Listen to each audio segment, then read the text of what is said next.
বুঝছো, তাহলে আমলের দিক থেকে নামাজ হচ্ছে পুরা দ্বীনের মূল ভিত্তি। নামাজ হচ্ছে আমলের মূল ভিত্তি, এর বাস্তবায়ন ছাড়া দ্বীন পূর্ণ হয় না। নামাজ মুমিনের কেবলমাত্র একটি উত্তম আমলই নয়, বরং নামাজ হচ্ছে ঈমানের মূল ভিত্তি। যার কাছে নামাজ নাই তার কাছে কিছুই নাই। রাসূল করিম সাল্লাল্লাহু আলাইহি ওয়াসাল্লাম বলেছেন যে নামাজ যে ব্যক্তি পড়ে না, আল্লাহ পাকের সাথে তার কোনো সম্পর্ক বাকি থাকে না। সুতরাং এই নামাজটা হচ্ছে এই যে একমাত্র একাগ্র চিত্তে আদবের সাথে আল্লাহর সামনে রুজু হয়ে যাওয়া।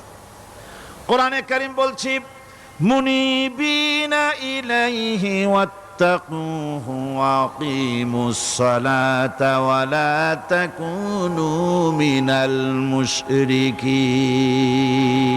তোমরা আল্লাহর দিকে রুজু হয়ে